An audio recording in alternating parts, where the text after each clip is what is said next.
The average American woman weighs about 170 pounds, and that's not the worst of it. There's three other major issues, even bigger, you get it, wink, wink, even bigger issues than being fat that American women have, which is number one, they are taught through feminism to have a generalized hatred and mistrust of men, just on a general basic level. Number two, also by feminism, they are taught to disregard any of their natural feminine tendencies and be combative and aggressive and not submit to a man under any circumstances. And then number three, because of feminism, because of these other things, but also because of, social media, they have these comically high standards. Like, they should be embarrassed. I saw this clip on Fresh and Fit, actually, before Walter, Fresh Prince CEO, teamed up with Myron Gaines and did the Fresh and Fit podcast. He did like prank videos and all types of like random YouTube stuff. And he had me for one of his videos. He set me up on a blind date. This is during the pandemic, early days, 2020. I was told, hey man, I got a surprise for you. I'm going to leave and just be ready. I got a surprise. And I was sitting on the couch. I was blindfolded.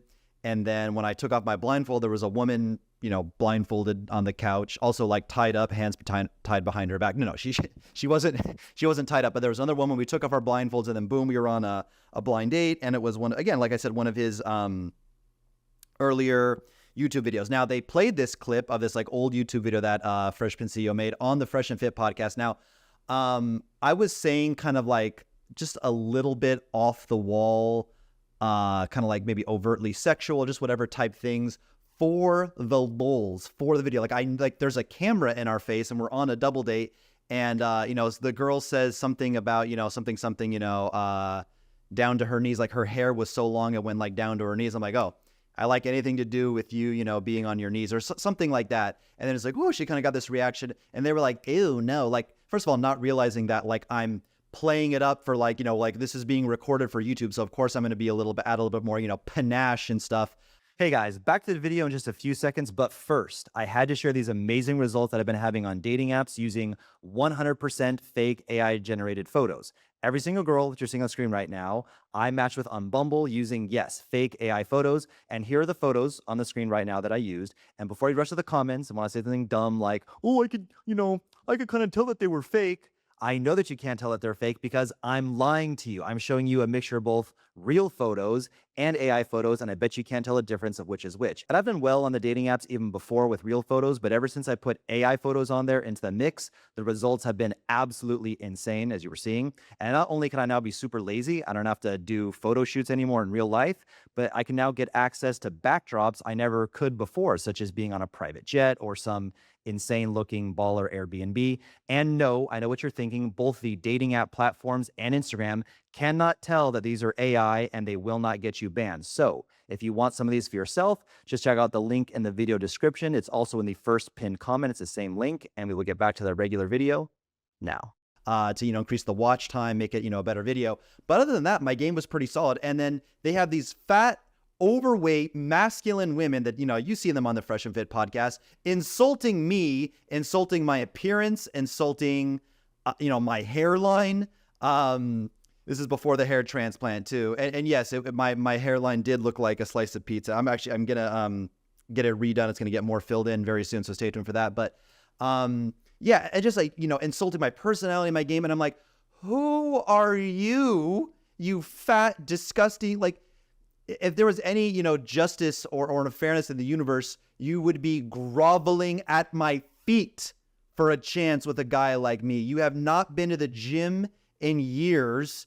You have more testosterone than Mike Tyson in his prime. And yeah, and, same thing, like I'll post one of these videos, on TikTok where I talk about why I left dating in the West, why American women, treated me so badly and blah, blah, blah, and how much better I get treated overseas and all the beautiful women I'm dating.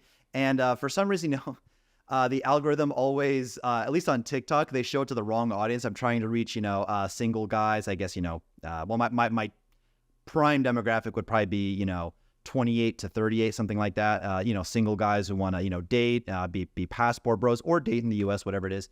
But it always goes out to women. And then we're like, he's so ugly. Does he not have a mirror? And then you see their profile pictures. And again, it's, I get it. If you're like, let's say you're a woman and you're judging other women, like I get it. If you're like a gym rat, beautiful girl, You've done everything, skincare routine, all that, and you're like, judging other women for being, less attractive than you are. But, I mean, again, you shouldn't really judge people too much, but you know what I'm saying? Like, if you're like up here and you've done the work and you're judging people below you, that's one thing. But I don't get why like these ugly land whales, the exact women I'm talking about, feel like they have a right to judge me. And because of this, I left the United States. And I'm going to get into this in a second. There's kind of this negative stigma against passport bros, like, oh, you just play the game on easy mode, and all the girls you're getting overseas doesn't count. And I get this comment a lot that, oh Casey Redbeard, like, sure, you're dating all these gorgeous, beautiful 8.5s, 9s, maybe even the occasional perfect 10, but you couldn't get these girls in America, bro. And my response to them is always, yeah, no fucking shit. I mean, here's the thing, like, I could get the odd 7.5 and 8, maybe even an 8.5, but it would be few and far between. I couldn't, like, sometimes, like, when I'm on a roll, when I'm not in like monk mode working too much, and I'm finding my natural tendencies to just be a crazy, deranged, caffeine driven, stressed out workaholic, and I actually go out into the social world. Like, I'm posting like receipts and dates. It's like boom, bada bing, bada boom, like cold approach, vlog at the mall, then taking the girl from the cold approach vlog. Now I'm taking that girl that I met in the cold approach vlog on a date, and then boom, no girl. You see the receipts. If you go to my Instagram, Redbeard Rants 1, you'll see all the receipts. So like I could get them, but it wouldn't be with that velocity. It would be like, like I would get like, I'd be good for like a couple, like 2, 3, 4 8s in like a whole year, maybe. And even the 7.5s, and I'd probably have to honestly settle for like, the odd, like, 6, 6.5. But I mean, I could do it in America. And I'm actually going to talk about how, what I call the reverse passport bro method in just a second, which, sneak peek, you don't actually have to be a passport bro to be a passport bro. Ooh, what is he talking about? I'm so intrigued. You better stay tuned. So, yeah, I wanted to say this, think about it like if I was, or you, anybody, a person was a recruiting agent, a scout, a talent recruiting agent for a male strip club show in Las Vegas. So you guys know what Chippendales is. It's like these male strippers. Pause. The video's not going in that direction, but let's just say you have to find the most hunky, gorgeous, jacked, 6'3" bodybuilder, like, 10 out of 10 perfect guys to be in your male striptease show on the Vegas Strip. Are you going to go off in the world and look to recruit and find these men in the candy store or at the gym? Where do the big jacked guys hang out? Well, they're at the gym. They're not at the candy store. Now, could you go into a candy store and find some bodybuilder guy in there on his cheat day? He has, one big cheat day, one a week, one every 2 weeks. And sure, you can get lucky. But that's my analogy, right? I'm actually, believe it or not, looking for a wifey. I know I do run through a lot of girls on this channel, but that's how you find a wifey. You have to date a lot of women. You need a big list of potential candidates. Like if you're going to hire a CEO for the company, you need a lot of qualified resumes to look at, right? So, I'm running through a lot of girls. And also, like, it's kind of my job as a dating coach. I have to, like, if I get to a new city, like I'm in Fortaleza, Brazil, if I'm going to go in my private community, I give like these travel guides in my private community on school. You can message me the word SKOOL school on my Instagram, Redbeard Rants 1, free community. We talk about a lot of this stuff. We also talk about the reverse passport bro method strategy that I'm going to get to in a second. But yeah, point being is if I'm going to go to like Fortaleza, Brazil and write a travel guide for my community, I need to experience Fortaleza. I need to go on a lot of dates. I need to do a lot of online. I need to do a lot of cold approach. So I probably do, even a bit more than I should. But I'm out here looking for a wifey, and America, in this analogy, is the candy store. Could you get lucky and find your male bodybuilder, gorgeous man, perfect, 8% body fat in the candy store? You could get lucky. You could find in there, but it just makes more sense to look for this guy in the gym. And that's what going overseas gets you. But you have to do it in the right way. And this is something, like, the fact or the misconception that, being a passport bro is like the game on easy mode. You go into these foreign countries. Listen, for getting 5s and 6s, it is easy mode, assuming you're at least an average guy or better. And maybe for, certain Southeast Asian countries, I don't know if the Philippines is still, game on easy mode. It definitely used to be. Or there's a few cities in South America where the girls are really, really beautiful. They have a very promiscuous culture. and they just kind of line up for foreigners, any foreigners, black, white, but I think probably especially white, but they just line up for foreigners. In general, again, I talk about these cities. That's all revealed, in my travel guides and in my private community. There's some cities, there are some cities out there. I gatekeep these cities.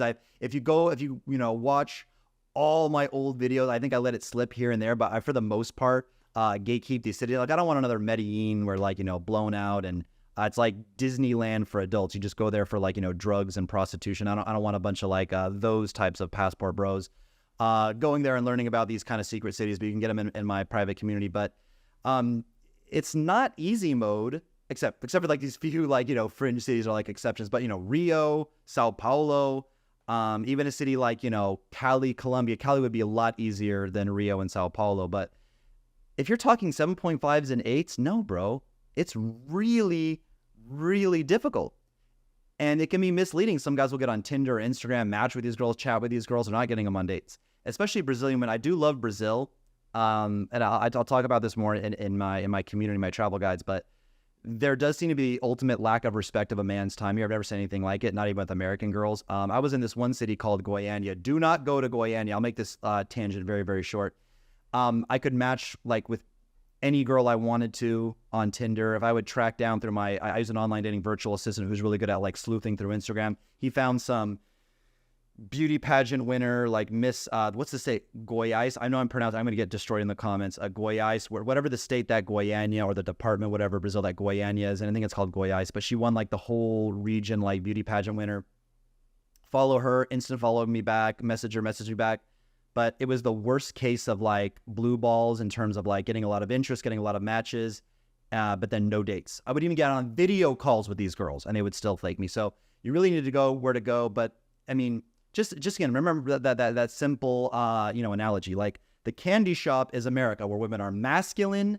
They have disregarded all their natural femininity. They're combative. They are 3s and 2s that think they're entitled to 8s and 9s. They legit, a 3. I mean, you see this on Kevin Samuels, right? The girl will be, remember, R.I.P. Kevin Samuels, where the girl will be I'm 5'4", 220 pounds. I got 3 kids by 3 baby daddies. I'm 39 years old and I live in Kentucky. And how do I meet a famous millionaire to be my husband? And they legitimately think that because, it's America. We have weird culture. So that's my whole point. Don't date in the candy shop, date in the gym, right? The gym being, overseas where all the fit, sexy women are, the candy shop being where all the fatties in America are. And get in my private community because a lot of you guys can't be passport bros or you just don't want to go. Look, I get it. Going overseas in many cases, not Europe or Philippines, but in some cases you got to learn a foreign language. You definitely learn Spanish for South America or Portuguese if it's Brazil. But there's ways to meet foreign women, a lot of ways, and surprisingly effective ways. And even if they don't have to be foreign women, you'd be surprised how, let's say you're in Miami, Brickell, downtown Brickell, Miami, near Mary Brickell Village, all that, the hotspot area. Even just going down to Coral Gables or another city in Florida, Sarasota, something like that, could already be a lot better. It's this idea of geographical arbitrage, right? Where the obvious example is drugs. A baggie of cocaine is maybe, $10 in Colombia for 1 gram, maybe, I don't know. And then it's $200, $300, $400 by the time it reaches Tokyo, Japan, because it had to travel so far. So same things like that. But there are ways, the answers to all this and more, how to date more foreign women, travel guides, where to go, is all in my community. Go to my Instagram, RedbeardRants1, and message me the word school with a K, SKOOL, and you get all this free training, free guides, free resources, all that. So I hope to see you in there, and that's free. But if not, at least please just subscribe to this video. That will push it out to the algorithm. Like and comment, engagement, all that helps and reach more people. And I thank you guys for listening to another Redbeard Rants. All right, thanks guys. Peace out.